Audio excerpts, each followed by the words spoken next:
Olá! Todo mundo já se perguntou o que de fato faz uma pessoa ter um sucesso fora do comum, né?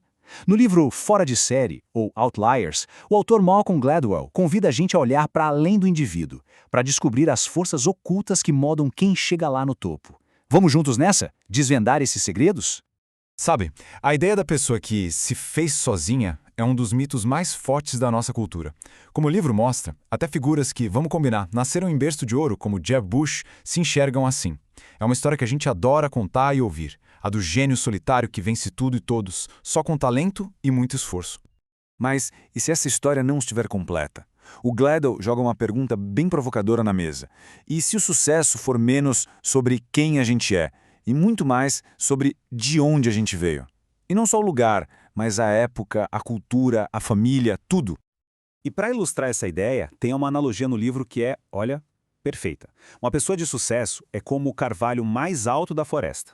Não é só porque a semente dela era mais forte, é também porque ela teve sorte. O sol bateu no lugar certo, a terra era boa e nenhum lenhador apareceu para cortar antes da hora. Então, o nosso caminho para entender o sucesso vai passar por 5 pontos-chave. A gente começa desconstruindo o mito do gênio, depois a gente explora o fator sorte, entende a força da herança cultural, descobre uma receita para criar pessoas fora de série e, no fim, vê como aplicar tudo isso. Nossa primeira parada, então, o tal do mito do gênio. Aquela ideia de que gente como Mozart ou Einstein simplesmente nasceu com um dom divino, sabe? Prontos para brilhar. Gladwell argumenta que isso é um engano. Ele mostra que por trás de todo gênio existe um ecossistema inteiro, de oportunidades e circunstâncias que deixaram aquele talento florescer. A verdade é bem mais complexa e, sinceramente, muito mais interessante que um simples golpe de sorte da genética. Certo. Então, se não é só o talento que nasce com a pessoa, qual é o primeiro ingrediente secreto? Oportunidade. É aqui que a gente fala das vantagens escondidas e da pura sorte de estar no lugar certo, na hora certa. Olha só este dado do hóquei canadense que é impressionante. A grande maioria dos jogadores de elite nasce nos primeiros meses do ano. Janeiro, fevereiro, março. Por quê?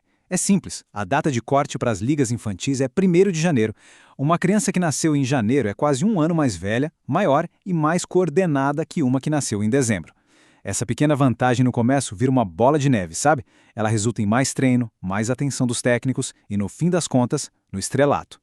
Esse fenômeno tem nome. É o efeito Mateus, que vem de uma passagem da Bíblia. Basicamente, quem já tem uma pequena vantagem recebe mais, e essa vantagem vai se multiplicando, criando um abismo entre quem teve aquela chance no começo e quem não teve. É a vantagem cumulativa em plena ação. Mas a sorte inicial, claro, não é tudo. Ela precisa vir junto com prática. Muita, mas muita prática.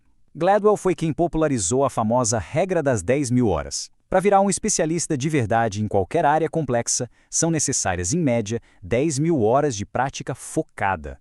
Não é só talento, é uma dedicação assim absurda. E é aqui que as peças do quebra-cabeça se encaixam. Porque pensa bem, como alguém consegue juntar 10.000 horas de prática? Precisando de uma oportunidade extraordinária. O Bill Gates, por exemplo, teve acesso quase ilimitado a um dos primeiros computadores com tempo compartilhado. Isso quando ele era adolescente, lá em 1968. Foi a chance dele de acumular as horas que quase ninguém mais no mundo podia.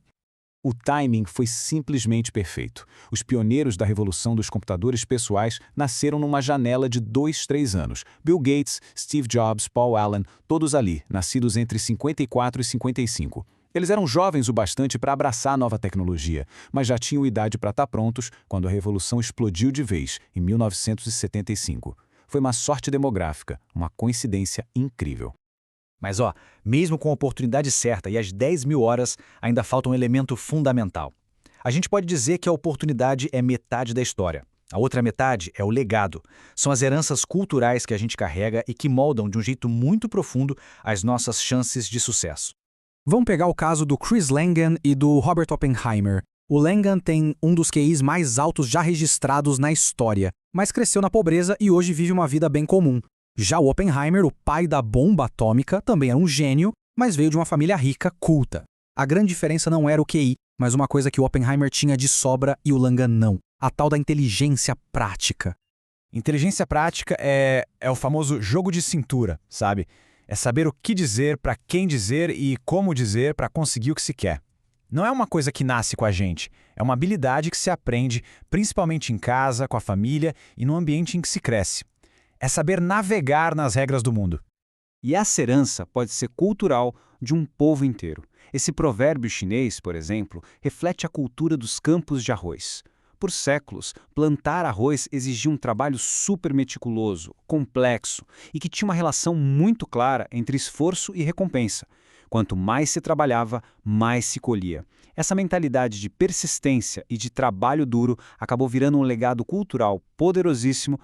Ok, a gente já entendeu que o sucesso depende de oportunidade e legado. Mas a pergunta que fica é, será que dá para criar essas condições de propósito? E a resposta é sim. Vamos dar uma olhada no exemplo da Keep Academy, que é uma rede de escolas que faz exatamente isso. Para a gente ter uma ideia do que estamos falando, ouve só a rotina da Marita, uma aluna de 12 anos da Keep. A aula dela vai até às 5 da tarde. O dever de casa leva mais 2 ou 3 horas. É uma troca, uma barganha. Ela abre a mão do tempo livre dela por uma oportunidade que a comunidade onde ela vive simplesmente não poderia oferecer de outra forma. O que a Keep faz na prática é basicamente substituir o legado cultural que seus alunos não tiveram. E como? Com uma coisa bem simples: tempo.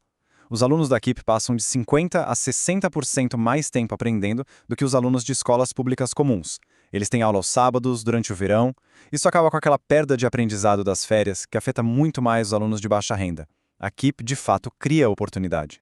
E então, depois de tudo isso, qual é a grande lição? Como é que essas ideias do livro Fora de Série podem ser aplicadas na nossa vida, tanto pessoal quanto profissional? Dá para resumir em 3 ações principais. Primeiro, identificar e agarrar as oportunidades únicas que aparecem. Segundo, entender o próprio legado, de que forma a nossa história e a nossa cultura nos dão força e persistência. E terceiro, claro, se comprometer com a prática, entendendo que o sucesso exige aquelas 10.000 horas de esforço focado. Não tem mágica. E no final, essa análise toda nos deixa com uma reflexão. Se o sucesso não é aleatório, se ele nasce de uma teia complexa de vantagens e heranças, a verdadeira questão talvez não seja como eu posso ser bem-sucedido, mas sim, como é que nós, como sociedade, podemos criar mais carvalhos altos? Como podemos criar mais chances para mais pessoas? Essa análise que acabamos de acompanhar foi um roteiro e uma apresentação criados aqui pelo canal Terceiro Cérebro. Este canal foi feito para quem busca expandir os horizontes. Se este conteúdo agregou valor, por favor, curta, comente e compartilhe. E o mais importante, não se esqueça de se inscrever no canal para não perder as próximas análises. O apoio de todos é fundamental para nós. Até a próxima!